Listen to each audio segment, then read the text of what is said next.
Hey guys, what's cracking? Godsman here, and welcome to the finale of my anime season tier list series. Now, we've gone through the original G, V, and Overdress eras of the Vanguard anime, and we finally reached the final segment of this tier list, the Divines era, and the most current and ongoing era of the Vanguard anime.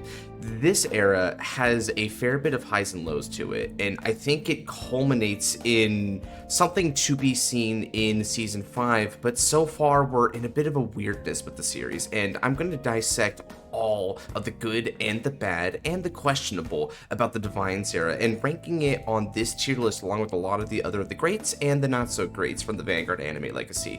But before we get into this tier list video, let me just go ahead and quickly say Happy New Year's, because by the time this video is uploaded, it should either be the last day of 2025 or the first day of 2026. Not sure which one quite yet, but whichever one it is, Happy New Year's should apply regardless. I had a great 2025 thanks to all of y'all, and it's been a highlight doing content creation for this channel, and I'm thinking that 2026 is going to be just as good if not better. At least I hope so. Who knows what the future holds. But anyway, I hope you guys have been having a happy holidays and a great New Year's, and I hope that you guys enjoyed this video. And if you do, then support the channel by liking, commenting, subscribing, and turning on the notification bell. It not only helps out the Godsman00 channel, but it also lets you be informed the next time that a video uploads in the case of the notification bell. So yeah, that ding right there, it's pretty helpful, huh? But with all that said, let's go ahead and get into the Divines era and end off strong for this tier list video. I hope you enjoy. So, starting off with Divine Season 1. This is a really good season, dude. Divine Season 1 is, look, spoiler alert, but Divine Season 1 is honestly the pinnacle of the Divines era thus far. It follows Akina Miyoto as a brand new protagonist, and Akina has a bit of a tough situation going on in life. He has a fractured home life where his mother is nowhere to be seen and his father is perpetually out of the house at work. And he does have one sibling, but young sister Hikari is in the hospital all the time because of a strange unidentified illness. The doctors and medical science is unable to treat it properly, so Akina spends a lot of his time after school and on the weekends seeing Hikari and being by her side in the hospital bed. Things are really tough, and he wishes that there was a way, any way whatsoever, to be able to cure his sister. But then a miracle has not appeared necessarily, but has been potentially promised as a little crack in the sky opens forth and the Fated One cards descend onto the planet Earth. Being governed and overseen by Gabuelius, a Cosmo Dragon from the planet Cray, possessing a cute little stuffed plushie, Gabuelius holds the Fated Clash tournament, a tournament between 6 different rivaling players from the 6 different nations, battling with the respective Fated Ones, and whoever is the winner at the end of the Fated Clash gets to make their wish come true. A very strong and simple concept. Obviously, Akina Miyoto, along with the Fated One of Miracles Rezile, the Keter Sanctuary represented among the Fated Ones, enters the tournament with the hopes of winning the whole event and being able to cure his sister of her illness. So, right away, a very cool and nice start here. I think it's fantastic the way they set this up.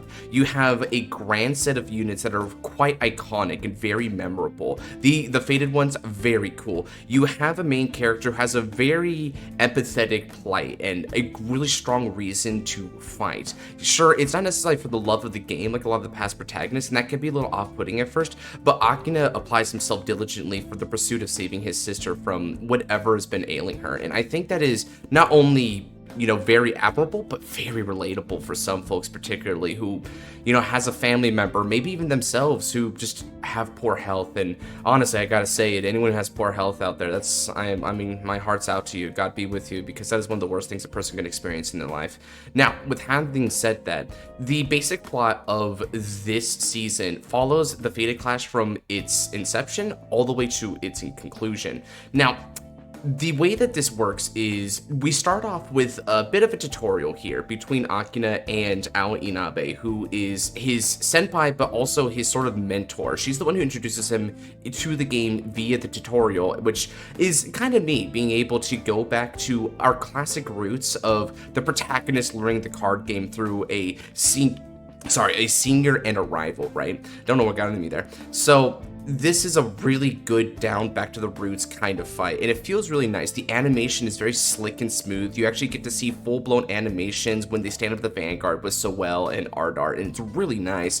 And the music, the dialogue, and the learning experience for Akina, everything goes really well. He even loses this fight having to take a chance on a heal trigger, but instead damage checking a critical trigger. Remember that, by the way. That's gonna become important a little bit later.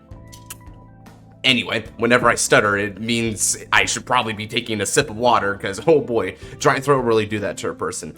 So after that fight, he feels sufficiently prepared to be able to take on the Fated Clash. And wouldn't you know it, his first round opponent is against the bearer of the Dragon Empire's Fated One, the Fated One of Unparalleled Vargadragras, and out now Inabe.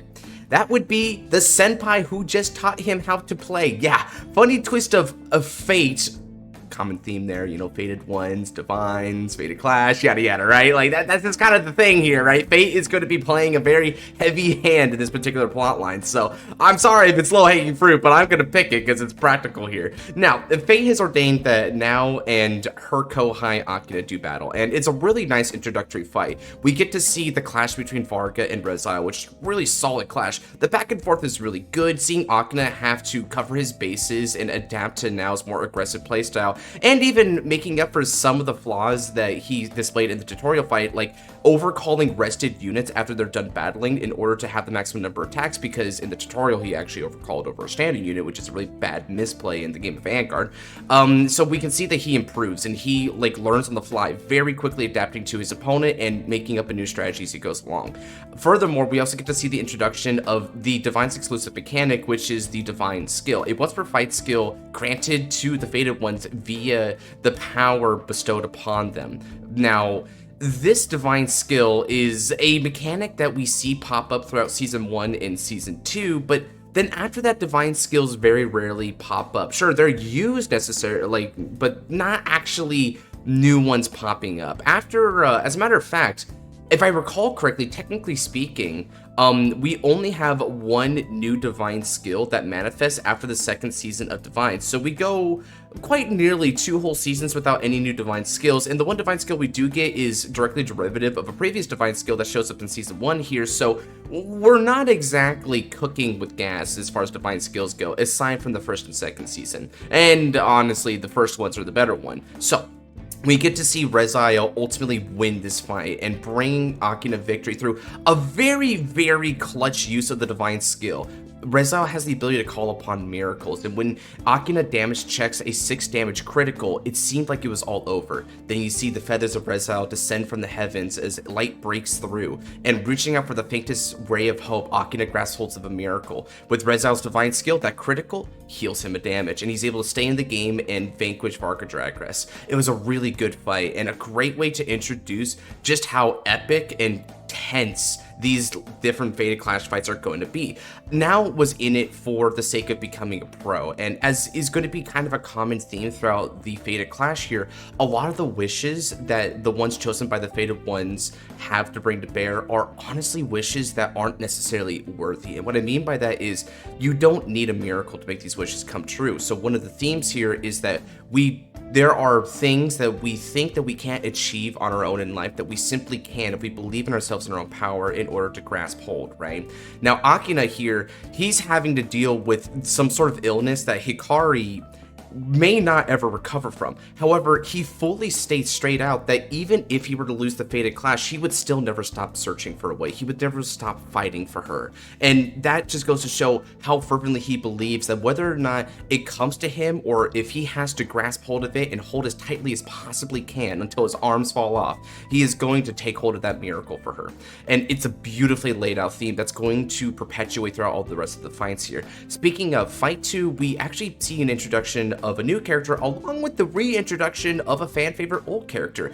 So Taizo Kiyokura was a character that was initially revealed in Overdress. He fought against Raika Kashipa and Yugioh, and he ended up losing to them, and they were really good fights. And his key unit Velstra, he was a really cool unit, so cool in fact that he actually got a glossy new Fated One makeover, which makes Taizo the Brandgate representative in the Fated Clash. Now, it isn't clear what exactly Taizo's goals are here at the onset. We don't know why he's participated in the Fated Clash. So he's a bit of a weird one out. He's also a very intimidating participant because when you compare all of the different characters among the 6 Fated 1 contestants, he is the most experienced and accomplished fighter among them. He is a pro fighter. He knows what he is doing. He is elite, aggressive, and ready to rumble. So he is going to be the odds-on favorite to sweep the entire event here. Challenging him is Mikoto. Now, Mikoto is an idol, and she recently went on hiatus due to a lot of negative complaints and reviews from her fans who kind of tore down her confidence, made her feel like she wasn't good enough for the idol world. So her wish, and I kid you not, this is her wish is that she wants to become a more confident version of herself. She wants to change who she is.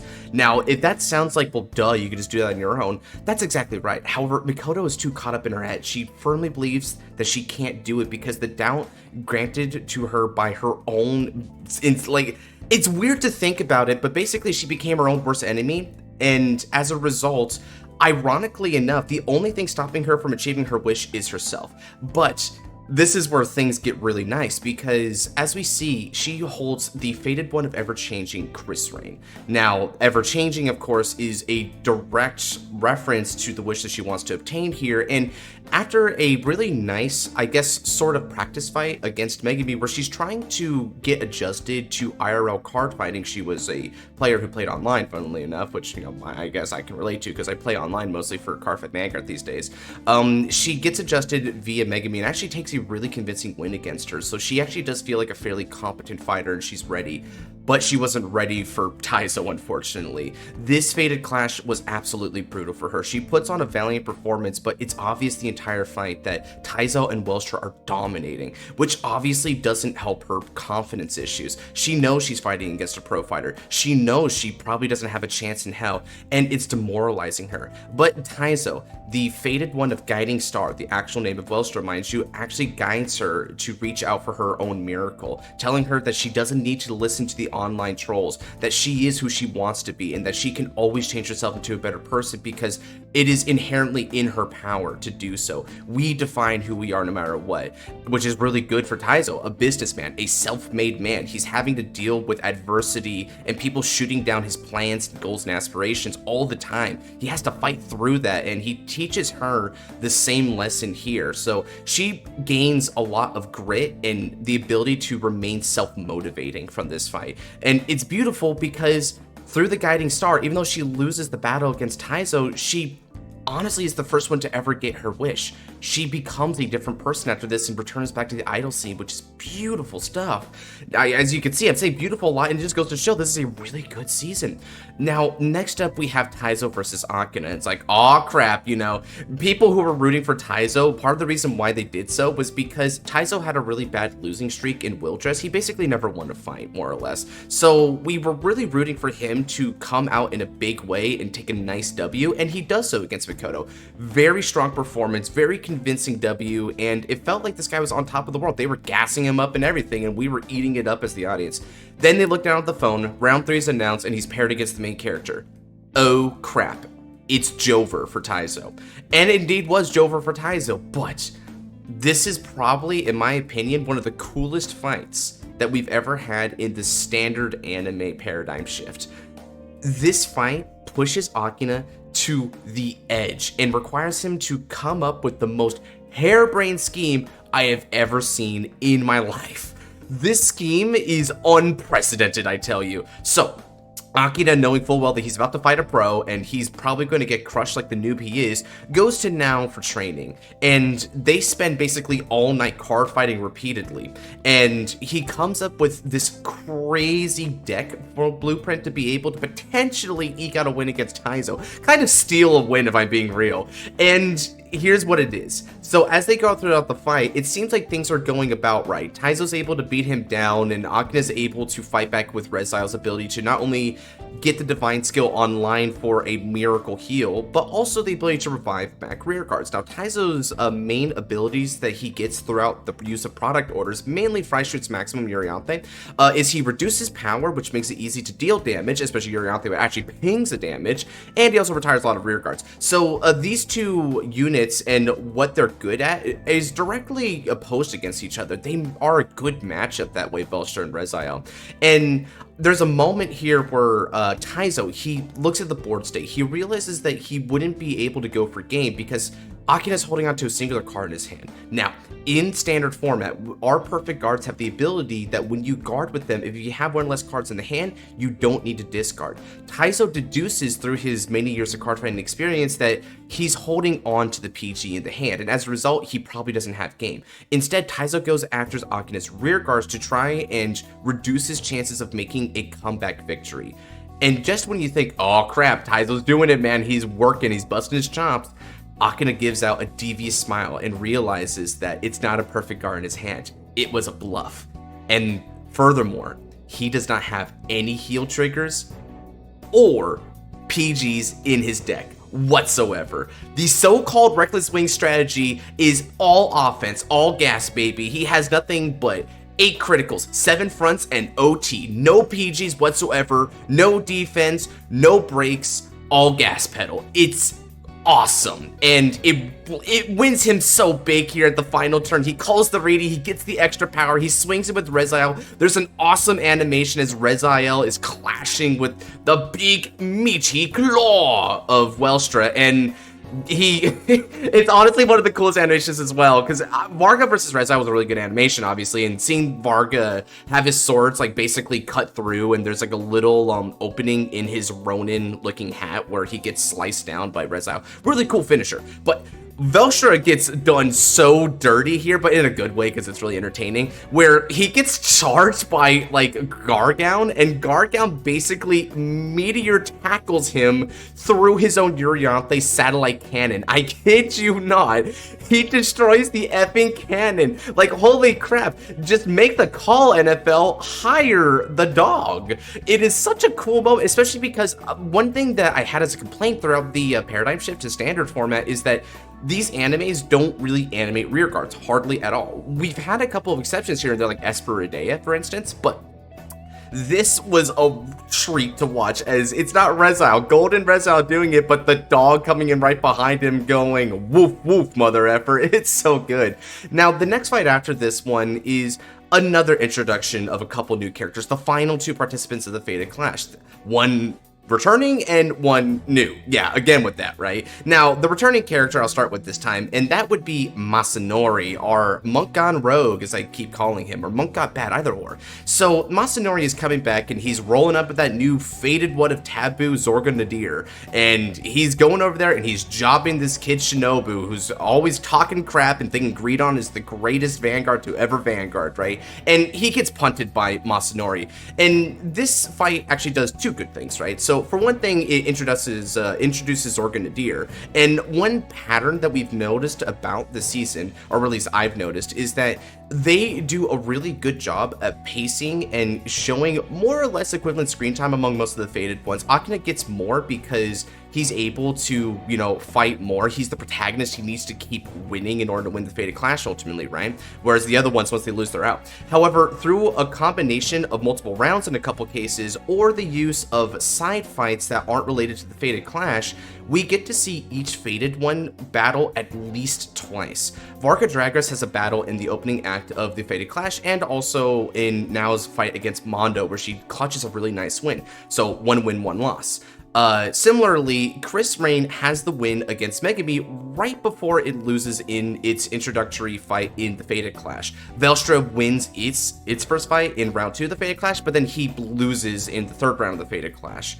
And obviously Reziel's exempt. He has more than 2 fights. Now, Nadir also has 2 fights. This is the first fight, which, similar to the Chris Rain fight, is meant to introduce the fighter and the unit and just how strong Zorga Nadir is. Now, Zorga Nadir, on first glance, actually was probably a bit of a low light for me, because mechanically speaking, he has a very boring divine skill, and it's the first divine skill that I don't really like. Velstra's skill to set up really good. Chris Rain's bounce and then superior call, well, people can call it a very, like, weird and underwhelming divine skill. I actually did like the idea that the most powerful aspect of your divine skill was your cost, which is the bounce back all rear guards. Cool stuff there. And, you know, Reziel is to me, like a peak divine skill. I love Rezile's ability to reach out for the miracle, and returning back critical triggers and gain the drive means that you have this dual-faceted nature between offense and longevity to consider with it. So the divine skill is very pilot expressive, which is such a good mechanic there. And Farka Dragar's ability to attack for a third time, while it did end up being very dull in the actual card game, I think that it makes for a really cool moment whenever it's successfully activated on the field. Now makes this move look so flashy, and Varga is so cool. So this one gets a pass purely for aesthetic and theme. Now, moving back over to Masanori, one thing about this fight that I want to mention is Masanori brings up a really interesting point, which is taboo. Now, this is the guiding principle behind the Fated One of Taboo, right? Now, taboo in Masanori's eye is a forbidden realm that humans are forbade from going to, right? We consider many things in life taboo, and I'm not going to list them out here because I'm on YouTube, guys. Now, having said that though, for whatever is considered taboo, Masanori has a personal belief that taboo shouldn't be off limits. Our desires are human nature, and as such, human nature, whether it's ostensibly good or bad, should all be accepted equally because it all comes from the same source, desire. That is his sort of egalitarian but also very chaotic look on the world there. And it's super laissez-faire, but also kind of interesting when you think about it, because he does kind of have a point that, you know, who is to truly judge what has and does not have merit among a person's personal desires, right? But one thing about the idea of taboo is that taboo and miracles are two sides of the same coin. Masanori coins this phrase, pun intended, and it makes you really stop and think about Akina's goal of trying to cure his sister at all costs, because the fated clash, as we're about to find out, is actually a bit of a life-threatening experience. Enter Suo Yobitsuki, the sixth and final fighter among the Fated Clash participants. Now, if you've been paying attention by process elimination, Suo wields the dark states represented among the Fated Ones. The Fated One of Zero, Blanc de Maya. Now, this unit is a sight to behold, super intimidating and frightening, with a peak soundtrack and also an ability that basically reduces all to nothing. This unit, I'm going to be completely real, within both the card game anime at the time as well as in the anime, is kind of busted. Like, it's sort of its point to be broken, right? Because the way that Blankmeyer works is that with his ability to reduce all to zero, the opponent cannot use any perfect guards, no sentinels whatsoever, to defend against Blankmeyer's huge onslaught. And on top of that, they also lose access to all of their abilities. Now, this is going to become really important later, but first, let me go ahead and talk about the next fight, which is the fourth round of Fated Clash, Masanori versus Suo. Now, Masanori, an agent of chaos, he's immediately prodding Suo, trying to get into his head. Think how he ticks, right? Figure out what desires does this person have? How can I manipulate those strings and debase him as a human being? But Suo, he lacks desires. He lacks all emotion, sense of self. Everything is nothing for Suo. Masanori is absolutely shook by this. He simply cannot believe it. Suo's existence as someone who does not think, feel, or is whatsoever is completely antithetical to Masanori's chaotic and very, how would I put it? I suppose you could call it a villainous, but also very pure villainous approach, where he believes that all good and all evil is the same, but humans desire something. To have desire is to be human. And you want to know how Suo replies to this? He says, in that case, I'm not human. And Masa was cooked. Blankmeyer, wielding his large scythe, makes the whole world turn white. Nothing all around Zorga Nadir. Zorga, thinking he had the upper hand mere moments ago, threatening to take the lonely little bird down to Hades, is now suddenly finding himself on the opposite foot. Blankmeyer hovering above, and with his large scythe that basically beckons death itself from very symbolism, is summarily cut down by Blankmeyer through the power of the divine skill of Zero. Awesome fight. Music really good. The discourse and seeing Masanori fall to his knees and be kind of, I guess, philosophically speaking, stumped for the first time in his life. Like, this is a guy who always felt like he had a man with a plan. He thought he had life figured out. But Suo was a factor that he could not calculate, that he could not foresee. And to this day, he does not believe in what Suo was. And honestly, oddly enough, he's gonna kind of be proven right here. Because now, we have 2 fighters remaining. Akina Miyoto, the protagonist, and Suo Yupitsuki, the final obstacle between Akina and the miracle that he's desperately crutching out for. But there is a twist. A masked individual who had approached Akina and also Suo near the beginning, telling them to not participate in the fated clash, now comes back and reveals themselves to be Hikari, Akina's younger sister, but from the future. Holy crap, what a twist. I kid you not. When that twist first appeared, my jaw dropped. I could not believe it. Like, people had so many theories, but basically no one thought about Hikari from the future. The voice didn't even remotely sound feminine at all, right? Which, you know, obviously you can like distort voice and whatever, so it's fair play on the writer's part, right? But it was so shocking, but everything comes to light. Hikari explains her story, telling Akina that in the reality that she comes from, in her time, Akina, he fights against Suo and pays the ultimate prize. Suo not only defeats the Fated One, the Miracle, with his divine skill, which not only reduces everything to 0, but also takes away Rezile's Miracle. That's right, when I said that it removes all abilities, I meant all abilities. Rezile's light cannot shine through the pit void of the Destined One, that's gonna come next season, the Fated One of 0. So, hearing all this, you would think Akina would back down. He'd freak the F out because it sounds like, based on events that are to come, he doesn't stand a ghost of a chance. And not only that, he's gonna die. Suo, raising up the Fated One of 0, feels that he achieved nothing in the end. This fated clash was a waste of time, as is everything else in life. He feels nothing. He is nothing.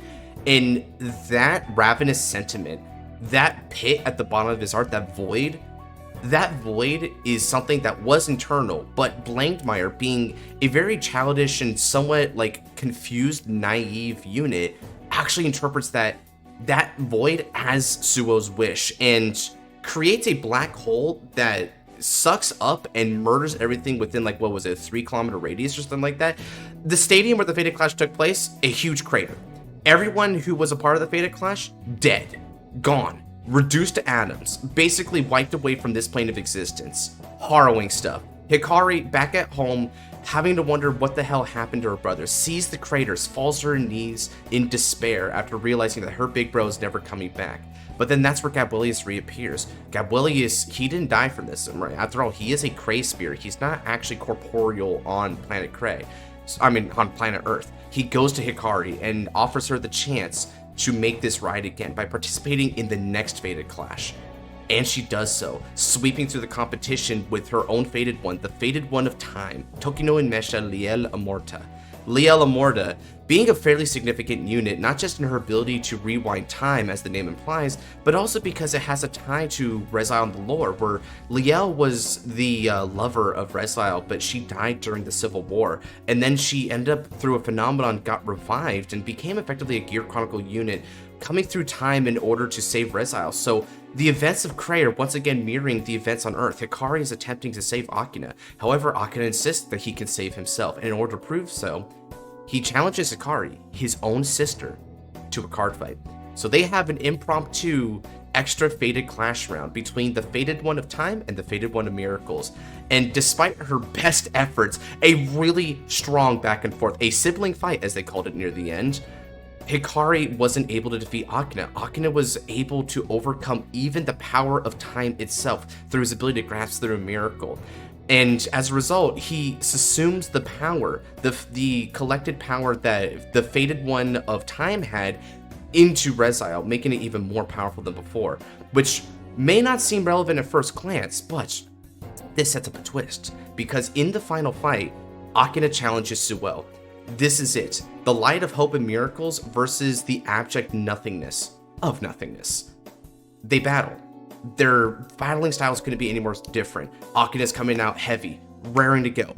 full board on contact. He's attacking Suo so aggressively. Meanwhile, Suo commits absolutely nothing to board and simply swings Vanguard, confident in his inevitable victory. Then the moment comes. Akina goes for a huge Persona right turn, is unable to finish off Suo. Then Suo returns in kind with his divine skill of 0, reducing everything to nothing. And just as he swings down that scythe, about to cut down Reziel, it stopped by the faded one of time, Liel Amorta. Such a rad twist. However, I do have to admit, it was a twist with one flaw. If you were following the card game at the time, the faded one of time, she was set to release in set 2 of the Divine's era. And as a result, her skill actually got revealed one episode before it actually got played in the anime. So as a result, we knew her Guardian skill and its ability to basically thwart the Divine skill of 0. And as a result, we kind of came into it, those of us who played the card game, sort of spoiled on it, which is a bit of a downer. But if you were someone who only watched the anime, this was an amazing twist. So through the power of Liel Amorta, Akina effectively heads into a new future, rewriting history by having Reziel survive the power of 0.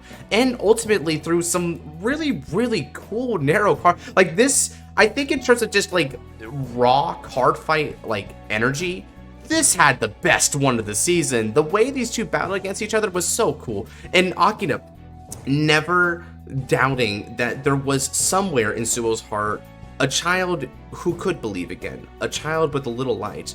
And near the end, Suo remembers something. His parents, who had died in an unfortunate train accident, had left him all alone. It had let him despair. He broke as a person, feeling absolutely nothing, just every day going through the motions. But now on the card fight table, he remembers one of the things about his parents. Something came back to him suddenly. It's that they loved to card fight with him. That joy of card fighting, it finally makes him tear up. He feels something again. He remembers something that they loved, that he loved. And this breaks through. Finally, the miracle has surpassed 0. And right after, Reziel is able to take out Blankmeyer and win the Fated Clash. And the journey that we had started on this season ends exactly the way that we wanted it to. Akina lifts up the Fated One of Miracles Reziel, shouts out his wish to heal Hikari, and it is done. Reziel's light and miracle cures Hikari of her illness completely. And that brings the end of the Fated Clash. I love it. Start to finish, amazing story. Honestly, I almost want to say it's just peak, right? I kind of want to say it's peak even. The more I'm talking about it, the more I'm you know what? Yeah, I think it is peak. Now, here's the thing. This does suffer a couple of things about the standard era paradigm shift. It's only 13 episodes, so it's very short. One fight leading to the next. I basically explained the entire season to you guys from that little summary I did there. I hope you like that, by the way. I don't know, I'm pretty passionate about this season, so I just felt like I had to go the extra mile in explaining it. On top of that, even though the animations for the units themselves are really cool, they're mostly limited to the Vanguard, aside from the one exception during the third round of the Fated Clash. And I think this is going to become more apparent as we go on, but fight animations, while they're cool and all, they're very sparse, and because they are very limited and only to the Vanguards, we don't feel very immersed in them. For the most part, what we see most of the time is the characters talking back and forth to each other at a table and throwing down some cards on the card fight table. We don't see a lot of the goings-ons on the surface of Cray itself, right? So our imagination is kind of left to its own devices. And that's a little bit of a weakness here. However, because of the sheer novelty of the Fated ones and the really good high-quality animations that we do see within this season, I can't knock it for this season. I think they do a really sublime job with the time that they're given. For only being 13 episodes, you get a whole lot out of this season. Not only does it have a really good setup for season 2 onwards for the Divine's era, but as a standalone season, it wraps up super nicely. This is a standalone season, something that you cannot honestly say about a lot of the other seasons here, right? For instance, Overdress Season 1 doesn't feel very good as a standalone season, in my opinion. Same thing with Wildress Season 2. That doesn't feel like a standalone season at all, and Wildress Season 1 to an extent as well. Don't get me wrong, it's technically standalone, but it's very weak standalone, so it may as well topple alone. I know, kind of wicked, but yeah. So, This actually stands on its own 2 feet as a really good self-contained story, as you just follow Akane as he wants to create a miracle and heal his sister Akari. He sets out on this journey at the beginning and he achieves it at the end. Perfect. But there is still some mysteries to be had here that get explored more in Season 2. Why is the Fated Clash a thing? What is Gabrielius after? What does he get out of the Fated Clash? And also, even a couple of other elements that we didn't quite notice, such as what exactly happened to Akari?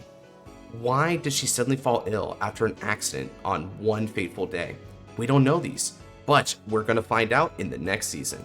And that's how they tee off to Season 2. But before we go there, I just gotta say it, man. Season 1, round of applause. It was such a strong start to the season. When reviewing this anime, right, because I came off the heels of Season 3 of Overdress, right, and I felt very conflicted by it. I'm fairly positive about Vanguard anime overall, so even when I say not great, I still enjoy watching most of these seasons, no matter what, right? But I did feel like Overdress was on a bit of a low light there, so I felt a little doubtful about Divines and whether or not Divines could sell me. The poster here was pretty good looking, right? And you see characters like Masanori and ties of their fan favorites coming back, and that's really hype. But then, again, it's going to be a completely different story, so we feel kind of gypped out of the journey we had with the characters of Overdress. And even more minor things, like looking at Akane's design and thinking, wow, this is just Yugioh, but with a little cock-a-doodle-doo stripe on his hair, right? Like, even things like that. I remember when this was first getting its character concepts revealed, and we saw Akane, I'm like, why does he just look like Yugioh? A lot of people thought that, and it was a little whack, but we quickly get over that as we find out that Akane is a very different character from what Yugioh had become, so I like that. I think that they actually did take a very good direction. Divines came into its own so splendidly from just one season, so yeah, it's low-key very peak. It's not as strong as these two, and I think the main reason why it's not as strong is because it doesn't have enough time. So it's basically the most efficient use out of 13 episodes you're going to get in Cardfight Vanguard. And I think for that sheer achievement alone, it's a very condensed pocket-sized peak. Now we're going to move on to Season 2, and Season 2, I think, is decent. So Season 2 picks up basically right after the events of the Fated Clash, and we get introduced to a whole host of new characters, including the main villain of honestly both parts here, which is Sybil. Now, Sybil also in the form of a plushie, this time a Red Dragon plushie, because I guess that's just a theme here. People were joking that we get even more plushies after this, which thankfully hasn't happened yet, although Vaseruk phone's kind of tangential to it, but anyway, that's not even about a season we're going to be talking about today, right? So let me pipe out about that. So Sybil has come to the planet Krei, and Sybil engenders the Destined Showdown, where the 6 participants of the Fated Clash, thankfully alive thanks to Akane being able to defeat Suo, now have to come square to square up against the Destined Ones. 6 bearers of divine skill units, which all represent one nation, conveniently the same as the Fated Ones, and all holding some sort of grudge or past connection to their fated opponent. We're gonna look at a few of these guys. So most of them are new characters, but we actually do get one returning character from the Destined Ones, which is kind of a nice breath of fresh air, because I did like the character they chose for this. So the way it starts out, basically, is they're all called back to the stadium on one fateful night. Sybil introduces themselves and says, we're going to have the Destined Showdown.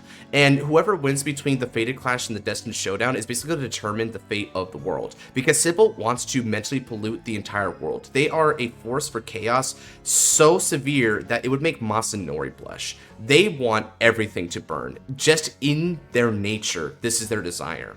And they actually believe, kind of like Masanori, that every being is filled with desire. But not only that, they take it a step further in saying, I wish that desire ruled the world and everyone would be ravaged by their desires. Masanori, while he did have a feel of chaos, he never was terribly destructive to people on the grand scale that Sybil seeks to. Sybil's basically apocalyptic, let's be real, guys. So obviously, Big Bad needs to be stopped, and the way to stop it, to thwart their plans, is to win the Destined Showdown. In order to do that, they have to win cumulatively out of 6 1v1 battles against the Destined Ones. the Destined Ones all line up against the Fated Ones, and they go square up eye to eye with their fated opponent, and it's a very dramatic moment, very cool. The way the music is, the cinematography, and seeing them line up is pretty nice. So first off, we're going to be talking about the Destined Ones, but we're going to be doing so in order as they go into the fight here, because I feel like that's a more organic way to approach it. So the first fight here is against Suo, who was the big bad, against his fated opponent, which is the bearer of the Stoicheia Destined One, the Destined One of Infinity, Levidrasu. Now, this is being wielded by Kuon, a character who was advertised prior to be kind of a big deal, it felt like. He was a character that was on the cover image. You can see him right here. He's on the cover image back-to-back with Akina. You can see Levidras and Rezal both taking up the poster space along with these two guys. So Kuon feels, I guess, like the de facto leader of the Destined One group, and he pretty much is, but it's not really for great reasons, in my opinion. It's more vacuous in notion than anything. Anyway, they have their showdown. They flip out their starters. The action is really nice. But then things start to twist quickly as we get over to turn 3, which is Kuon's first turn with Levidras. He explains his wish. He wishes to go to Planet Cray. A really, really hype wish. Now, like I mentioned before, a lot of wishes from the first season were kind of whack, low-key. Most wishes could either be attained by themselves, or they're wishes that just were obviously bad. Masanori did not know what he wanted to wish for at all. Taizo's, it turns out, was actually commissioned by, well, I say commissioned, but it was more like just asked nicely, by Hikari to participate in order to knock out either Akina or Suo. Same thing basically with Masanori. They were both set up as sort of like hitmen to make sure that this like inevitable clash didn't happen, which obviously failed spectacularly. But, you know, good on Hikari for at least trying, right? So they didn't really have many wishes in it. They had no stake in the game. Suo literally wished for nothing, basically. And both Mikoto and Now had wishes that they could just do themselves, right, as their own person. So Akina was the only one with the wish that was both legitimate in its necessity and was also good in nature. So now we have a wish to go visit the planet Cray. And as we find out near the end of the season, the reason why he wants to do this is because he was actually a long lifetime friend of Suo, and him and Suo, being childhood friends for a long time, would stargaze and wonder about the planet Cray and what lies out there. And so Kuon, being a boy genius, actually he partook in a lot of scientific research to that end, and he's actually a very accomplished researcher, even nationally regarded, I believe, based on the lore of the story there. But no matter how hard he tried, he realized that the modern technology at their disposal fails them here, much like how modern medicine couldn't figure out what the heck was going on with Hikari. We'll get back to that.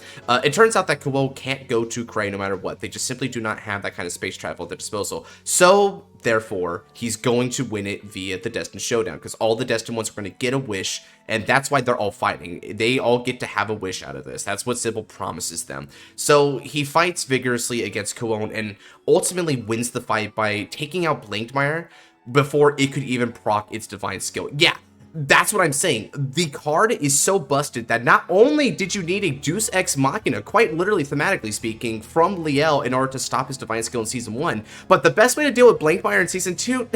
just don't let it play. Just don't let it get to divine skill, dog. Easy. So skillful, right? So that's how Kuon does it. He blasts Suo to Kingdom Come with Levidras's own use of the divine skill and basically litters the field with Infinity Eye markers. And he's able to take a very convincing win and kind of shakes the Fated Ones. Most of them, anyway. Masanori's kind of chilling, not gonna lie. But they're like, oh my god, he's so strong.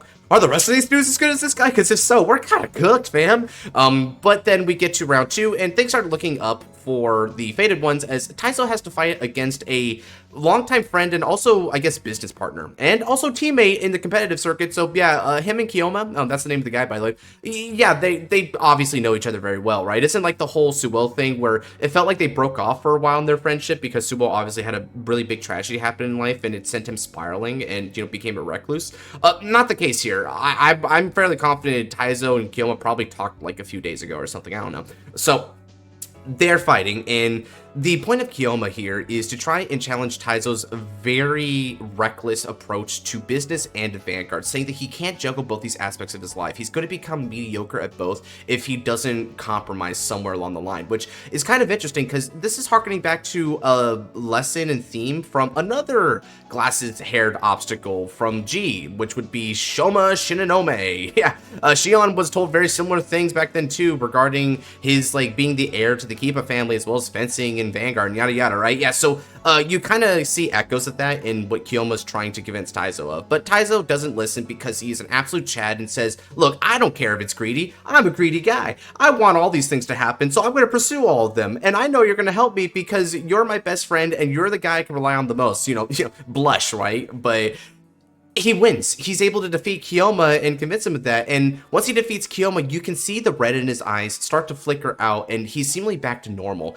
making it very apparent that what Sybil mentions at one point is true. All of these, or I forget what Scapularis or Sybil actually, but still, one of the plushies mentioned that they're mentally polluted. They're overtaken by their desires, and that's another reason why they're driven to these fights. They are so hell-bent on making their desires come true that it doesn't matter. They're basically having to play the roles of the villain, right? And being their puppet. They're gonna make it happen.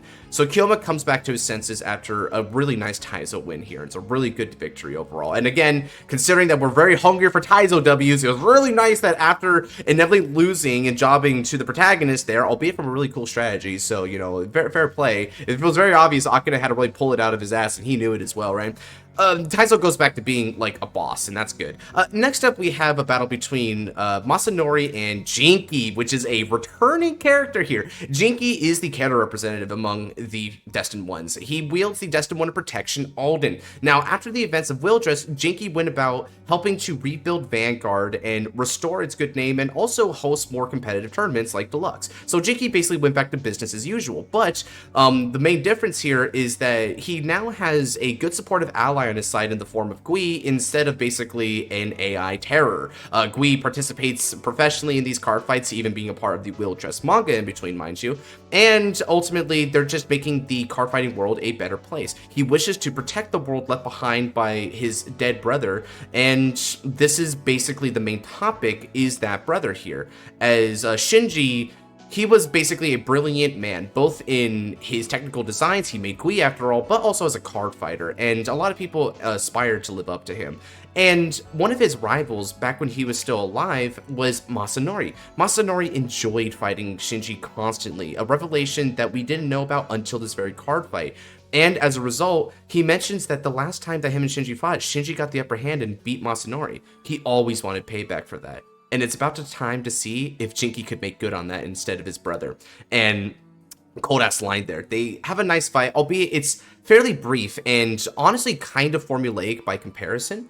The Destined One of Protection more or less shotguns its own divine skill and is able to call a couple units with the power of protection, which means they can't be retired by card effects. A neat ability, but while it is kind of cool and like interesting in the card game, it's not really interesting here. And I think this is the card fight where it became apparent that the fights here were not as good.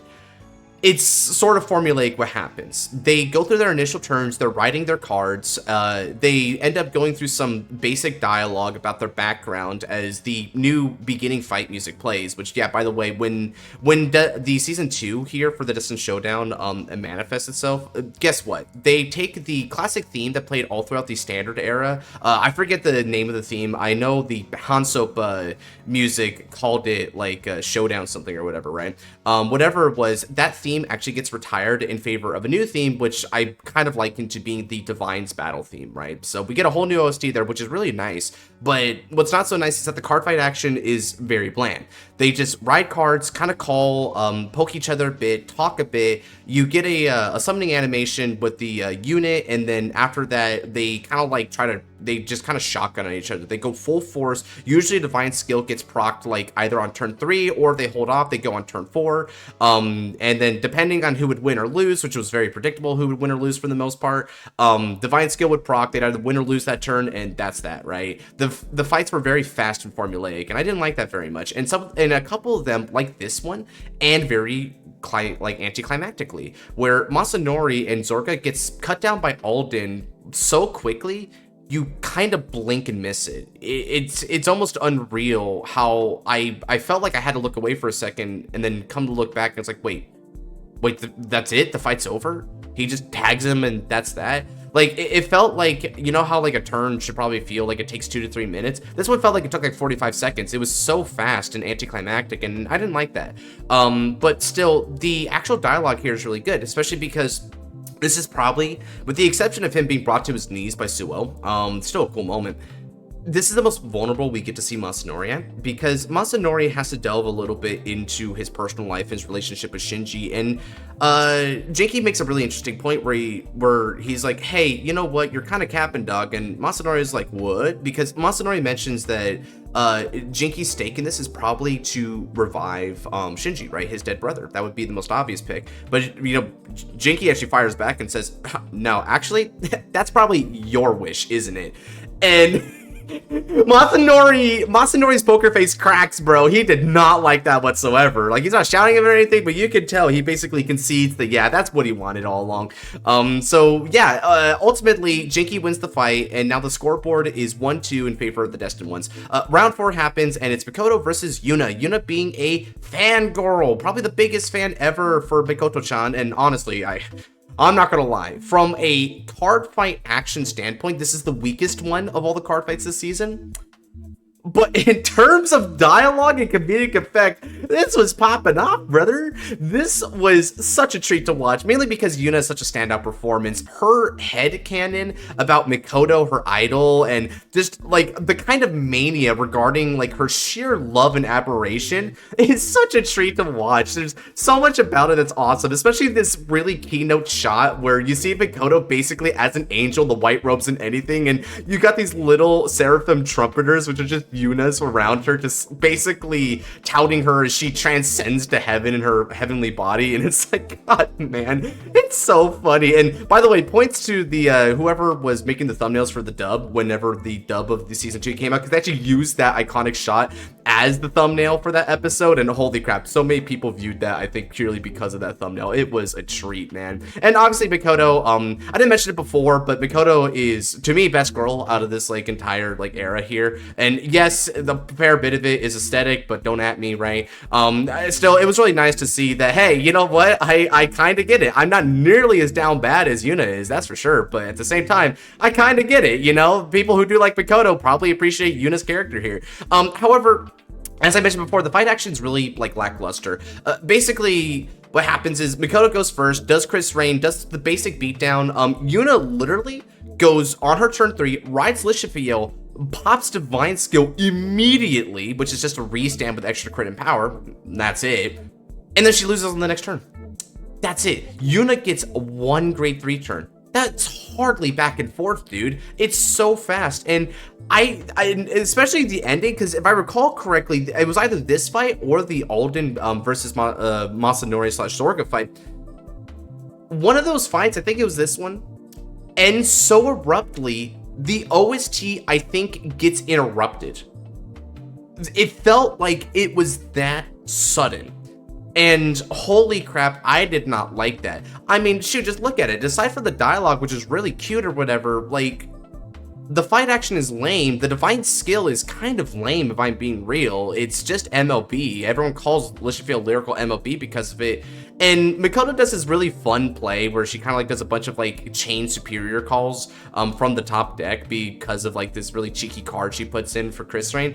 It's still just kind of a comeback that's like, yeah, I figured she'd win this. It feels very, I guess, predictable. So it's not even entertaining the way that like Akina versus Taizo was, where it was so out there and kind of pays a lot of like respect to Taizo that it took a strategy that bizarre to be able to defeat him. I don't really feel it with that fight, right, for Mikoto. So still, best girl. Yuna's really cute and awesome. I love whenever she's on stage, right? Her absolute obsession is so adorable, except for the term where she says she will become like Mikoto instead. That was creepy, but you know, mental pollution be that way. Now next fight is between, now, pun not intended there actually, and Senka. Now Senka was a childhood rival who ended up becoming pro, whereas now kind of fell off and didn't become a pro anymore. And Senka is pissed. She perceived a promise, which which I say proceed because Now didn't actually promise jack shiznit, but Senka basically built up this expectation that Now would aim to become her rival as a pro in the pro circuit. This never happened. So whereas Senka is over here being one of the 3 great rising stars of the professional cardfight circuit, Now's over here bussing dishes.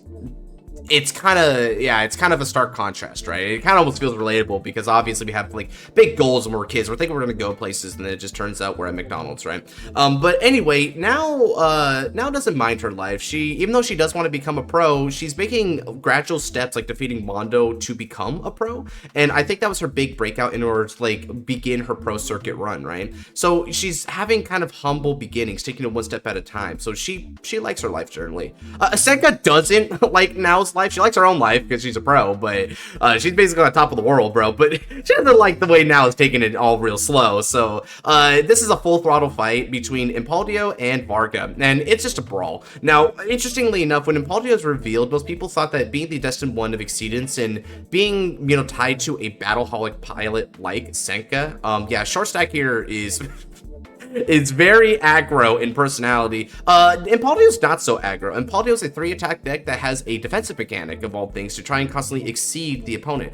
However, one thing that is kind of neat is that its divine skill is literally just get crit +1 and drive +2, which is the most basic aggro skill I've seen on a divine skill, which fits Senka to a T. Now, don't get me wrong, it's still very boring as a divine skill. That's a trend for all these divine skills from the destined ones. I don't like their DSs.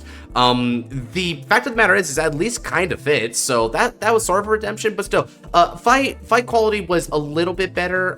It's not even due to the dialogue between Senka now, even though I do really like Senka's voice actress. I think she's very underrated. The dub is goofy, obviously, because, you know, she's having to reprise her role in the dub, but in the sub, she's at her element, right?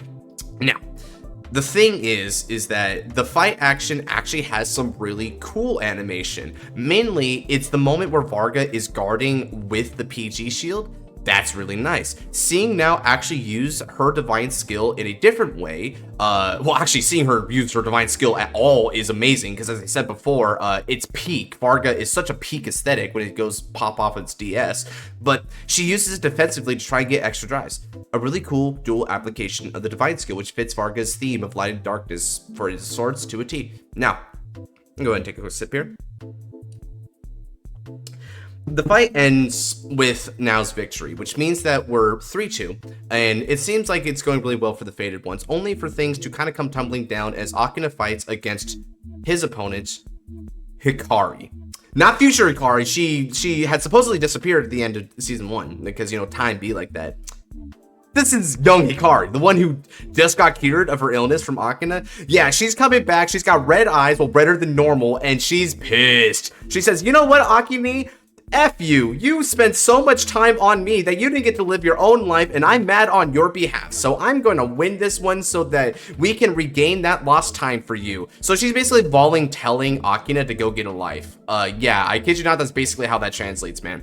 And it's a really cool fight for the spectacle of it. I do kind of understand where Hikari's coming from, but it's obviously very immature because she's not at all considering Akina's feelings only his circumstance in her desires, and she ends up pummeling Akina with the Destined One of Time, Liel Odium, a retrain already of Liel just a few sets later, and it's a doozy, being able to literally get yourself an extra turn through the power of time. And this is able to overcome Akina's miracles. Yeah, he got a miracle last turn.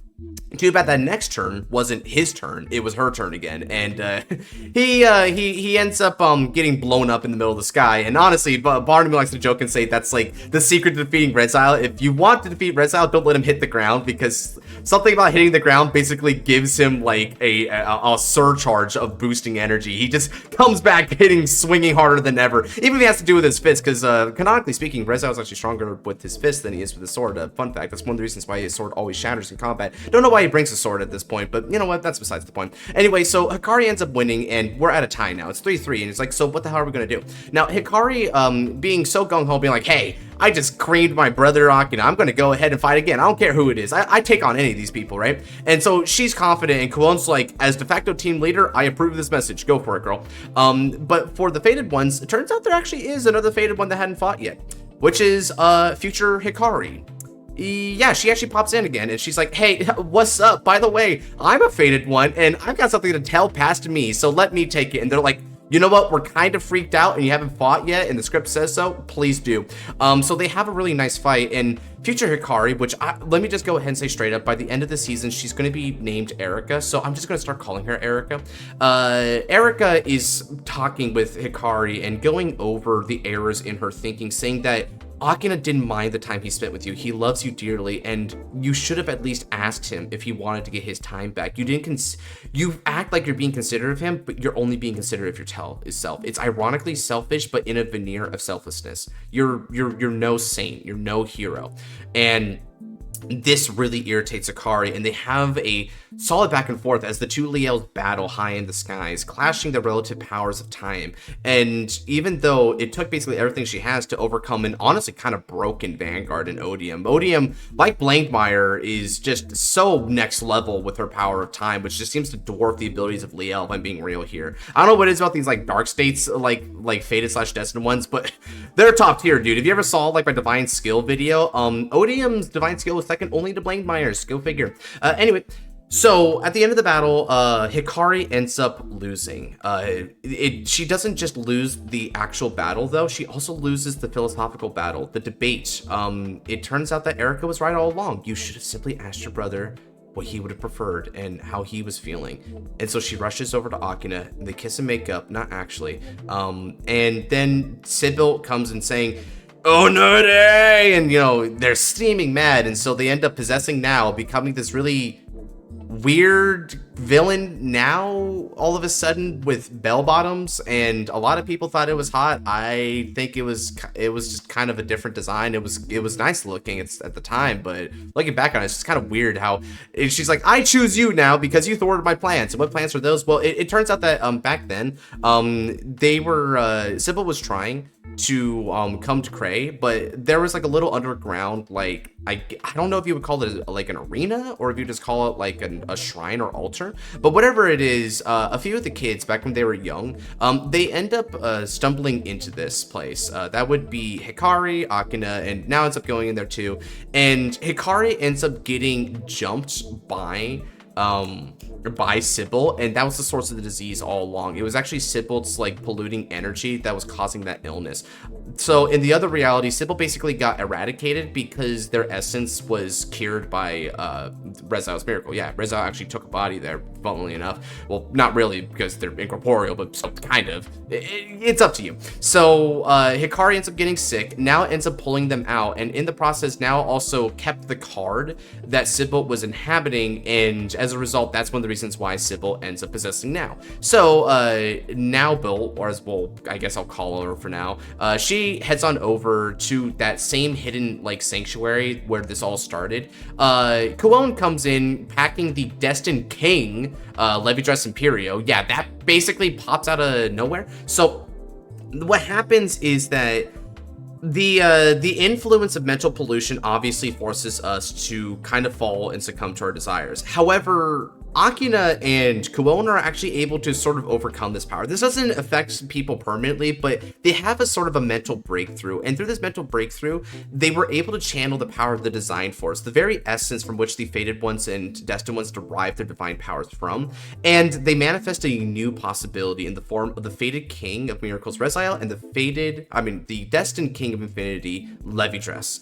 So now Overdress is the first one up to bat, having to fight against Now Bill and Varga Dragras and his new monstrous form, Varga Dragras Rasetsu. It's a really, really powerful battle. Is being able to see the Destined King throw on a whole display of marker action, field flooding. The theme for Kuon is popping off, dude. Honestly, the best theme out of the Lyric Divines theme so far. I think that was probably the best one. Suha 2 is amazing. But ultimately, despite how strong the Destined King was, he gets basically systematically dismantled by Varga Dragras and using a Vanguard only attack pattern to basically invalidate the use of the Infinity Eyes. And although Kuon spouts a speech about being able to reach out for a possibility and that there is any number of potential possibilities for him in Overdress, Yeah, those all burn to ash as Varga comes in to deal the death blow against Overdress. And it's a really sucky moment. The destined ones fail, but then Akina comes in, and with the fated one now becoming the fated king, he's powerful enough to be able to stand up to Nalbil.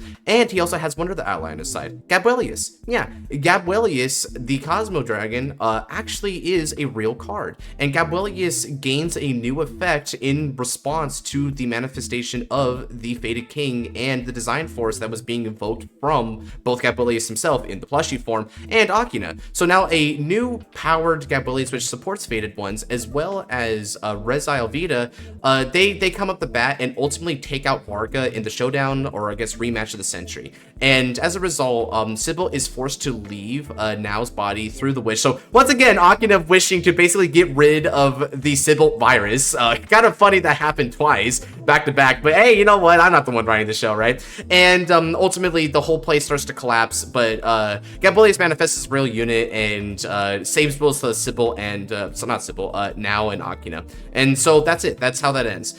Again, the fight action is kind of lame here. It's very predictable. And one thing to briefly mention as well about the final fight in particular is that while the fight action is kind of better because they have this really cool moment where both the OTs kind of proc against each other, and through the use of Dragveta at the most convenient timing, like holy crap, that was convenient as a mother effort, you're able to see Varga come in for 4 times, which really sells the idea that Varga is at a higher stage of power now with Rasetsu, in addition to the board nuke, I guess. So this is kind of cool on paper, but not only does it feel fairly rushed, and also it's also kind of spoiled because just like with Leila Morton in the last season, we see Rezile Vita and Gabuelius' skills before they actually get revealed properly in the anime. So again, if you were playing the TCG at this time and you were keeping up with the news, you got spoiled. Doubly so this time around, in fact, so it's twice as bad. And one other thing to mention is that this fight, along the previous fight with Overdress, yeah, they were kind of cliffhanger for no reason. They both have like an ending bit where they're kind of like two-parter fights. In the way they're paced, but they feel like they didn't really need to be two-parter fights, especially not the one between Overdress and Varga. So the Kuwode versus Nalbil, it ends like part 1 with Rasetsu like taking you to the field doing this really cool animation. I love the animation and just the sound of Rasetsu swinging his blades and roaring to the heavens, right? And then it caps out right there, and I'm like, come the F on. My co-host that week was very sad by this too. He had his birthday that week, and he's like, I get a chance to be off of work to watch this, and he basically ran into the cliffhanger face first and face planted on it. Then the same thing happens here. Rezile Vita, after Rasetsu pops out, Rezile Vita takes to the field, and the episode ends. And so I'm like, oh god, once again, they're basically like prolonging. And there was just like, there's this bit for a while here where I'm just like, it's okay. Next episode, it'll be good. Next episode will be peak. Next episode will be like Divine Season 1, and it just wasn't. The pacing was worse. The plot was not as good. The fights aren't nearly as memorable, and they're way too predictable. And overall, it just felt like it fell flat compared to Season 1. I think, like, you could make the arguments as a solid season overall. It definitely had, like, non-stop battling, and so all you care about is pure card fight action, maybe. But even that action is, in my eyes, it's not as iconic. It's not as great. They don't have the same standout moments as like seeing Akina pull out some really ridiculous maneuvers in order to like outwit his opponent, or you know, like not only just the reckless swing strategy, but even when he has to pull out some really trippy moves to win a fight. That bit where he has to damage check OT against Leila Morta. Yeah, sack, I guess, but like it was cool. And then there's that bit with Suo where he guards with Leila Morta, and he also like initially it feels like he failed because he drive checks, like he needs a critical, he drive checks to draw, but he's able to bring back the miracle that we thought was lost from Blinkmeyer and wins that way. And it's like, oh yeah, it's so nice, right? See, we don't have that with season 2, so I think season 2 kind of putters out on that note. So yeah, what you gonna do? Overall, a decent season. I think it's kind of hard to rewatch it for me personally. I think that's probably the reason why, comparatively speaking, I would actually rewatch Legion Mate and not this. So that's why Legion Mate's a little bit above. I guess I do like some Legion Mate fights. It's just that the plot overall in a vacuum, they treat a lot of their characters really bad. Here, it's like the characters and plot is better than Legion Mate, but because the action of it is so much worse and formulaic, and you know, considering it's a card fight anime, you need to have good quality card fights if you're going to be a good like season. This lacks that by comparison, so I'm going to rank it just a bit below LM, but admittedly they're fairly comparable in my eyes at the end of the day, which unfortunately is probably an insult for both mutually, but hey, what you gonna do, right?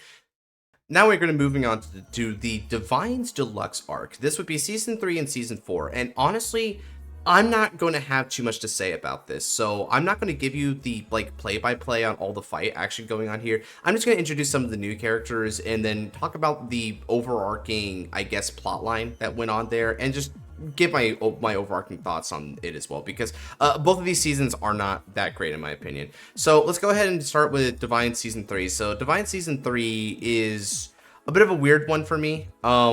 I think I'm going to put it at not great or top of decent, but I'll be a little nice and say top of decent.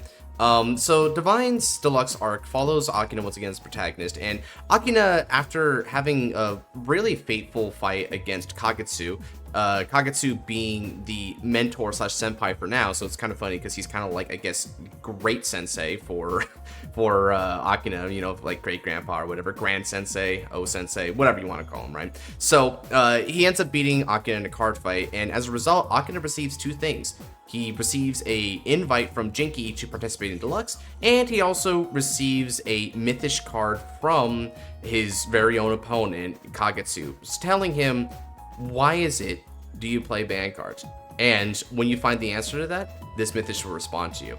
A pretty cool start, all things considered, but remember what I said about the Divine's era paradigm here, right? They start really well. Their first episodes especially tend to be bangers. They promise a lot, but it's not as good as it first appears when it's all actually laid out to bear.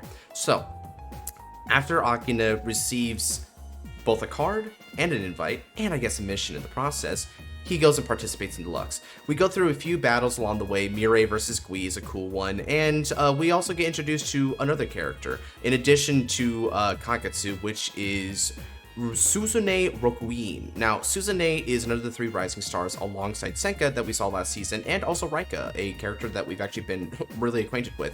And that's actually something to note about the Divine's Deluxe arc, is that you get a lot of returning Wheeldress characters popping out here. I mean, if you, I did know it's really small here, so you probably can't see it, but a lot of characters from Wheeldress that were really popular pop back here. So the main ones you see would be Mirai, Michiru, Raika, and also Megami. They're the most like prominent ones.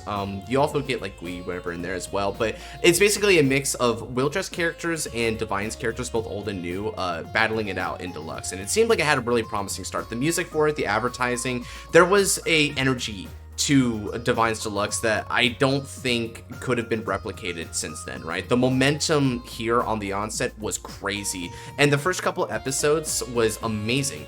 I mean, even the fight action here was really above par. It's very memorable. Akina fighting with his trusty Fated King, right? Versus the Mythish and also the Keeper of the Moongate Vaserug, a very fascinating new unit, which brings about literal otherworldly creatures in a sort of trial-like system. It's not a typical card fight. Oh no, it's a Trial of the Moon, gang. And it has so much flair and aesthetic to it, and it's really cool.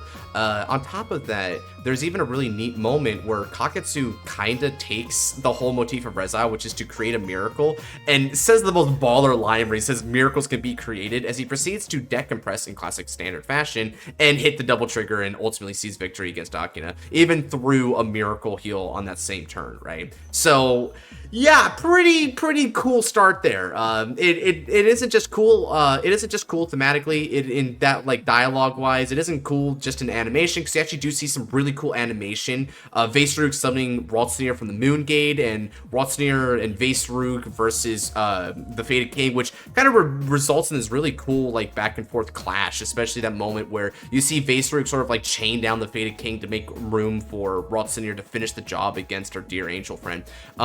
Really good stuff. It's a good fight, but then from here things start to putter out, unfortunately. So Mirai versus Gui, nice fight overall. A lot of it is just seeing Sephiroth Gila and Basaga Aksaya Baby Girl actually pop out with their like new forms, and it is cool seeing Mirai like beat Gui, which is sort of like a parallel to Yugioh, and having her theme song play and having Violet play. It's like Violet get played on the field. It's just it's really nice, right? Now Aksaya ended up being a complete like meta buster, and everyone now hates Aksaya for the most part, but the episode in which she initially appeared, let's be real, everyone was cheering her on, gang. Let's not lie about that, right? After that, Suzune actually has her first fight, and it's against Senka, and you already know she's gonna job. Suzune's a brand new character, another member of the 3 Rising Stars. We gotta make her look good. Meanwhile, Senka only had 1 fight, and she loses it. That's another thing, by the way, right? Whereas the Destined Ones, like, look at this, right? Between the Destined Ones in Season 2 and the Fated Ones in Season 1, each Fated One was ensured to have at least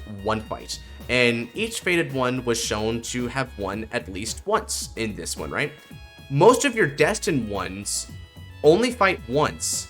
And some of them, like most of them, like, well, not actually most of them technically numerically, but a few of them just don't even win at all. Alcalibra, Lishafiel, and Impaldio all just lose. That's it. They lose once. They don't do anything after that, right? And in the case of Alcalibra and Lishafiel especially, along with Yuna and Kyoma, they don't even participate in Divine Deluxe. They don't even have a chance at like a redo. They don't get any redemption here. That's really sucky. So yeah, Senka loses to Suzune and her new and very, very cool unit, which is Artisaria, a Cyberoid diva from Lyrical Monasterio, which brings back the power of Lock, which honestly, seeing Artisaria Lock for the first time in the anime, it's probably has gone down as one of my top 10 reactions in all of my Cardfight anime reaction series. People, I just bursted out. I was like, Bushy, no! And oh, man, people got such a kick out of that. It was, I'm not even embarrassed by it because it is a really funny moment, but it just goes to show that holy crap. In a lot of the monotony that we're gonna go through in Divine Deluxe, that was not a monotonous moment. So like, yeah, man. That's a good thing. And honestly, I think between that and the Kagetsu fight here initially, that's enough to put it above, like, not great, because these don't have basically any fights that compete with, like, this kind of a fight that we have in this season, so I think it has to rank above just by default there. So now we actually, and you know, actually, let me just put it, like, right behind the Destined Showdown, personally. So now, on top of that, we start to go through a few more of the fights between various characters. We have a really nice fight between Now and Erica, which is pretty good. We have a battle between the Destined King and the Fated King, aka Akina and Kwon, which that fight in particular was really good. It felt like you were actually watching a real-life meta match between the two of them. Akina actually pulls out like one of his more harebrained strategies here, waiting until the super late game and putting as many critical triggers as possible into drops before divine skilling them all back, which has gone down in history as the maximum number of critical triggers he has ever put back in. His record is 7 criticals back in the deck, and he does it here, which is so amazing. And it's just overall really good fight. So man, you know what, the more I'm talking about these fights, the more I'm like, you know what, this is actually better, isn't it? Like, yeah, some of these fights are actually better. Am I tripping?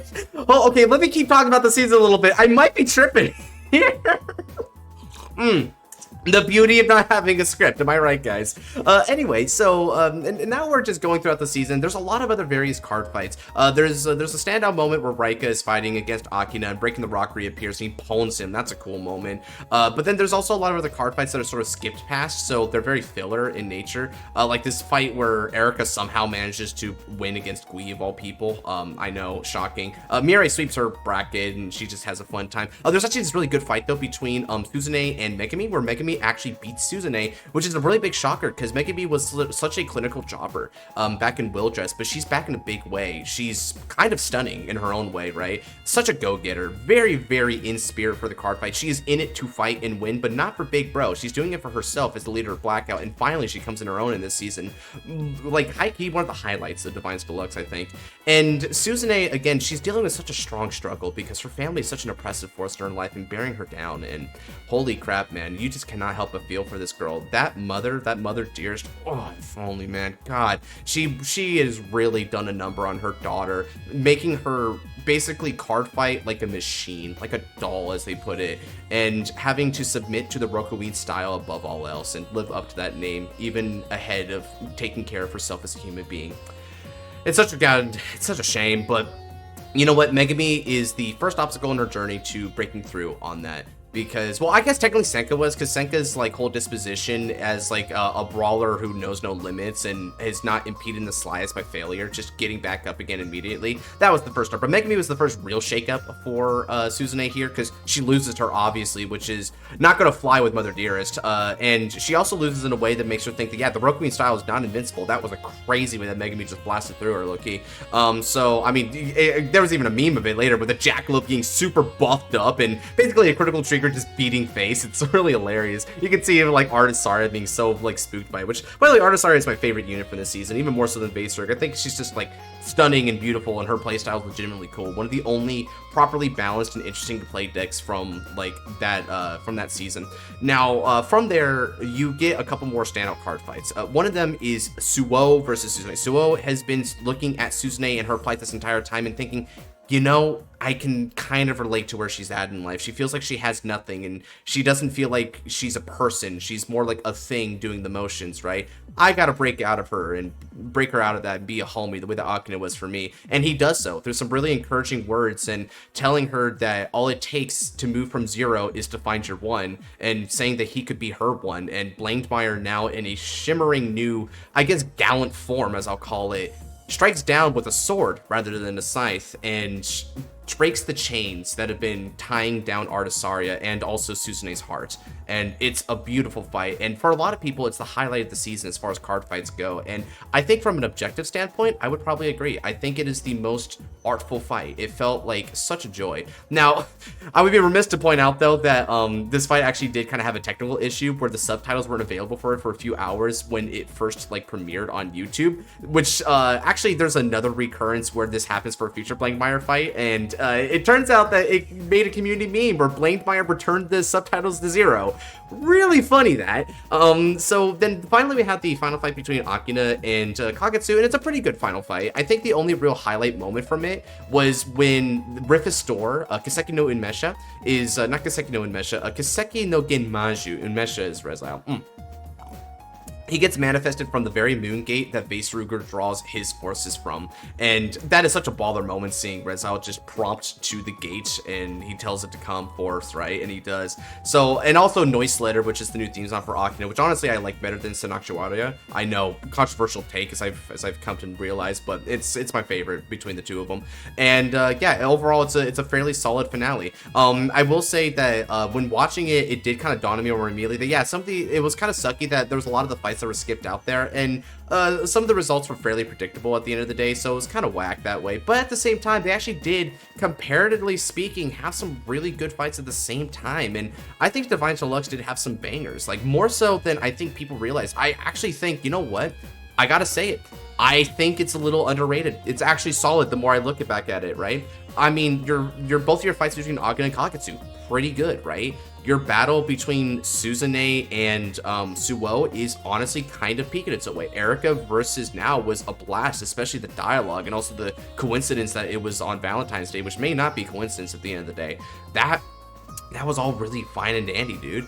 But it did have some disappointing moments, especially because in addition to cutting out some like pretty important fights, it also in the process does some characters really dirty. I mean, Senka is obviously fodder at the end of the day, as she was always meant to be. Same thing with Gui, but one of the lowlights of the season was Raika. Raika is out there to go and fight Michiru, and he basically gets jobbed out in off-screen fight against Kagetsu, and then later on he has to honk his clown nose as Kuon finally takes a win against him, which, you know, good for Kuon. Kuon put on a good performance there, but it's too bad that Kuon, knowing full well that he's not gonna be able to like win in this event anyway, just has to take a W away from Raika, and Raika therefore also loses, which means that Kagetsu and Akina move on in their blocks. So I felt really bad because obviously I'm a big Raika and Youthberg fan, so I felt very betrayed by Bushiroad there. Even Exist at first glance was a really bland and uninteresting playstyle, and just sort of I think it's oversimplified the entire Overdress gimmick and turned it into like a husk of its former self, and I just felt like Raika was just a really bad part of this season overall. Finally, let's go ahead and talk about Divine Deluxe. Now, Divine Deluxe Part 2, this one's actually like more down here, I think, comparatively speaking, because so this one is a direct continuation of the tournament. Now we're the top 8 here, and we get introduced to one new character. which was hinted at before in season 1. We actually saw her in a flashback with Kagetsu, but now she's actually here, like, in the flesh and on the card fight table. That's Ruka. Ruka, not a very cool character in my opinion. She was the first leader of Blackout, which feels a little retconny high-key in my opinion. And she comes in, and look, I'm not gonna lie, her backstory is whack. Her fashion sense is whack. What are those shoes, dog? Her unit, non-clear, cool concept is whack because it plays so bland. I call it boring, in fact. I've gone on record saying that a lot and will still continue to say it. She's not a cool new character. And you know what's sucky about that? Despite it all, her fight against Kagetsu, despite her being the lamest character of the 8 that make it on here, she probably had the second best fight of the season.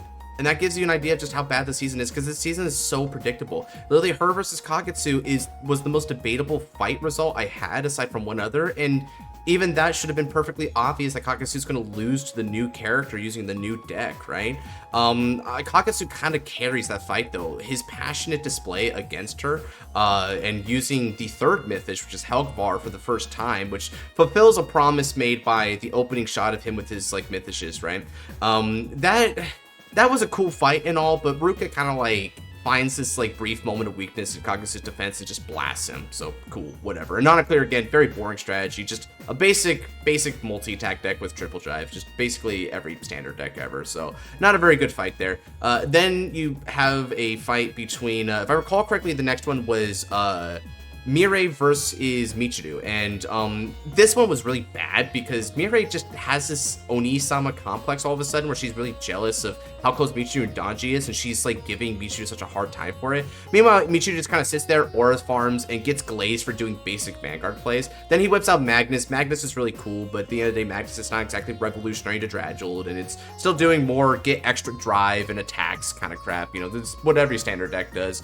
Boss Sagara just kind of gets beaten down because, again, new character, well, I guess returning character, but, you know, he feels new, relatively speaking, right? But basically, a new version of a deck's got to show off for the product. Boss Sagara, take a dive, please. And yeah, Mirai's character also took a dive there, because I'm like, why is this the dialogue here? It's so obvious these two have nothing to talk about that they just kind of drudged up some sort of, like, random element, decided to, like, maximize it tenfold. Kind of like Kanzaki and his crying and Shinamon arc, where it's like, remember that thing they did one time? Yeah, let's just go ahead and make that an entire character.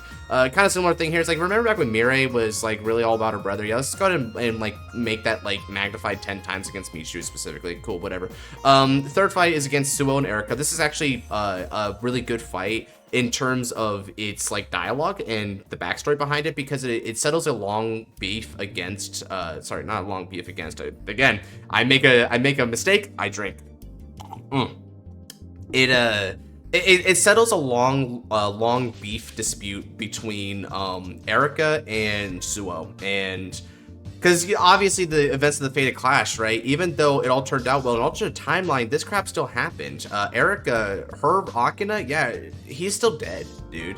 And Suo, even though it's not this Suo, a Suo was the cause of it. So she had a lot of deep-seated hatred for him because of that. Like, and to kind of an unreasonable degree, it depends on your perspective, and that's actually the highlight of this fight for me, is that it is fairly nuanced, and the conclusion is very mature, where she fully admits, hey, you know what, I'm probably not going to ever forgive you fully, but at the very least, I can actively acknowledge that my grudge is not justified at this point, right? And so that's about as real of a conclusion you're going to get from that fight. And Suo is kind of being a homie here, where he realizes, hey, you know what, my card fighting and, you know, my battle against her, it means something to her on a spiritual level, so I'm going to reciprocate, like, just in kind for that, right? And he even kind of plays a little bit of the villain act and gives her, like, he gives her a little bit of pushback, and that's exactly what she needs to kind of, like, muster her resolve and, like, take the fight there against a unit that's just so much stronger. I'm not gonna lie, Blademeyer severely outclasses Draconis, even though Draconis has a type advantage because of the Lee LPG effect. Now, final fight is between Megami and Akina, and oh my god, what a boring fight. They have nothing in common, they've got nothing to talk about. It's like, oh wowee, you're a blackout leader. Yes, I am. Isn't it so cool? And then Akina whips out Rifistor, stacks all the critical triggers on Rifistor, and OTKs her. Cool, thanks. Top four round one is between Ruka and Erika. Again, they have basically nothing to talk about. They kind of force something to talk about with them, where Ruka's like, why are you fighting so hard? And, you know, what is your joy in Vanguard? Why are you playing? Which I think think it's on the surface supposed to mirror kind of like what Kagetsu said to Akina, but it just doesn't. It doesn't translate, which, oh, by the way, one thing I forgot to mention about Divine's deluxe arc here, the first part, is that Akina decides to become pro after this, which it's kind of a mixed reaction on that one, because on one end, it's like, yeah, okay, you know, that's cool. He actually, you know, manages to find a dream or whatever, and it's legitimate to an extent, but it's also just kind of like super convenient that he figures out to become a pro after all he does is watch a bunch of pros fight, and you know, he's already basically about to win and make top cut here. And it's like, you know what? I think I'll become a pro. I'm like, dude, you know, Erica was wanting to do this for the start, and Erica didn't have the security of basically plot armor going through all this, right? I know some people say she has plot armor, but I actually feel like it feels different, especially because Erica had this aspiration on the onset when things were looking really bad and she barely squeaks by on lottery into top cut. Akina didn't have to deal with that at all, right? He was pretty securely going to be in there. So anyway, so yeah, they have a fight and Ruka loses to Erica because it's pretty obvious based on the opening shots here that Erica and Akina need to fight, and there's no way on God Good Green Earth Akina was going to lose in the semis, unfortunately. So yeah, the criminal serial ore farmer himself, Michiru Hizama, steps up and he's like, all right, I shall now proceed to ride the Vanguard, attack 5 times, glaze me. And so he was glazed. And Akina doesn't really have too much of a strategy here. He just uses the new Sewell to kind of like defend a lot against it. And he talks about how he gets his inspiration from Yu Kondo because the night before, Yu and Akina have a fight. And honestly, this is probably a low light for me now the more I look back at it. Because on one end, yeah, it's really cool to see 2 protagonists fight. And I think a protagonist battle is looked on as a really fun concept because of when it happened between Aichi and Chrono. That was a really good fight in G-Next, right? One of the best fights in G-Next in general. This one is a husk of that, right? Akina's performance is pretty whatever. His dialogue is whatever. Yu comes back, but Yu's like, yeah, life is good here, and let's have a good card fight, Akina-san. Let me go ahead and use new Virina and boom you, dude. Oh, by the way, did you know my new Trickstar has 4 effects? Yeah, I'm gonna use them all to beat you. Because old protagonists will beat new protagonists. Thus is the law of Bushi. And yeah, it just wasn't a very good card fight in my opinion overall. Like, it's better than most of the other card fights that come out of this season, but again, it's just not that interesting, like, on the surface. And the super intriguing Akina, like, oh, you know how it is Akina. He's always going to cook something crazy and he's going to be a treat to watch. So his super crazy idea to beat Michiru is just to gamble on Suo's skill to get extra power, which means all that really happened is Suo was playing his regular effects to kind of move in the soul and be a defensive unit. The only good thing that comes out of this fight, in my opinion, is this shot where, you know, he's basically talking about Suo. Not Sewell, Sewell. I said Sewell. It makes me feel like Sewell's jumping in front of Akina, taking a bullet from Graduate. It's so crazy, dude. And I don't know why I'm imagining that now. It's so awful, but kind of funny at the same time. Sewell, which was the starter, became a grade 1, and he's just kind of using Sewell's effect, like all at once to get like a 20k shield, and that somehow turns the tide, I guess. Which, you know, sure, why not? So yeah, he uses Sewell, and he barely survives, and he talks about Sewell as like a precious ally along the way, which I actually do kind of like that because there's a shot in the opening where he's basically dashing forward with all of his units behind him, and it's like kind of thumbnail quality. It's the best shot in the opening, and I actually kind of like for that because I'm a really big Resile player myself, so I actually really, you know, resonate with it. So anyway, with all that said, yeah, he beats Michiru ultimately because, of course, why was he going to lose? And same thing could be said about the final fight where Erica and Akina actually have what I would say is the best fight in the entire season. They have a really strong back and forth, and going into this, I actually was rooting for Erica a lot, and I had a legitimate idea that Erica would win this because Erica actually has a much stronger desire to win this event than Akina does, and it feels even more legitimate too. I'm not gonna lie, she has a lot more online here, and it just felt like with how bad Erica had performed initially and how like down the dumps she was, that it felt like the writers were kind of like preparing her to come back in a big way. This doesn't happen.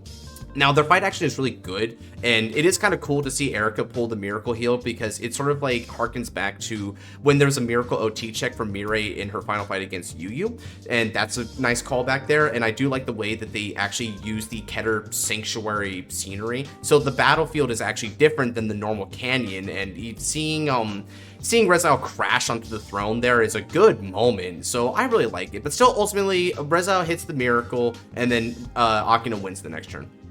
Neat. And he sweeps the entire event. Akina, the relative rookie who decided to become a pro halfway through, wins the deluxe. Joy! So the joy. Yeah, it's not very great, is it? It's not. There is one really cool final scene where we see a mysterious villainous figure in what appears to be a dark, isolated version of the Keter throne room, talking about the Paralactic Clash and hinting to the next season. And that's where this tier list ends, as season 5 is going to come out in just, I believe, like a week from now. Holy crap, it's just around the corner, guys. I hope you're ready. And one of the commenters mentioned that I should have probably held off on this Divine section of the tier list video for the Paralactic Clash, but A, that would mean we'd have to wait like a few months for it, and I didn't want to like do that because come on guys, you're waiting for this, right? But I do want to say that what I will do is I will keep this tier list open. And when the Paralactic Clash, aka season 5, ends, I'm going to add it to the tier list here and rank it. So even though the tier list series is done for now, I will have a little bonus section at the end of my ensuing anime reaction series for season 5, where I place it on the tier list to kind of add a sense of completion relative to the season. Who knows, we're going to get Divines past season 5. It's up in the air right now at the time of this recording. So whether or not that's going to be the final season of Divines to put on the tier list, we'll just have to wait and see. But with that said, I hope you guys did like this tier list and enjoyed all my rankings and felt them to be relatively reasonable and agreeable. I know I had some takes here and there that people may not agree with, and no one is going to agree with me perfectly, I think, right? We're all human beings with different individualistic opinions after all. But I hope my explanations and me reminiscing about the different fights and plots and characters and my own personal takeaways did at least add a lot of justification and made it for an enjoyable video where I kind of like, I guess, pop off a bit about the various animes here, because at the end of the day, a lot of us are anime enjoyers in the Vanguard community, and we love talking about this stuff to death. We could probably talk about it for hours on end, so I bet that's exactly what's going to happen here with this video series, because if you humanly add it up, I think we have about 4 hours of content here from this tier list. Yeah, holy crap, dude, that is a long time to talk about a tier list. My god. Anyway, I don't regret it one bit, and I hope you guys didn't either watching this video. If you did like this video, in fact, definitely check out the other videos on my Vanguard channel. We've got top 10s, discussions, fight nights, custom card reviews, anime reactions, the whole shebang. Check it out. If you like what you see, support the channel by liking, commenting, and subscribing. And if you don't want to miss out on the next video that I upload, turn on that notification bell. With all that said, take care, God bless, see you in the next one, and have a happy new year.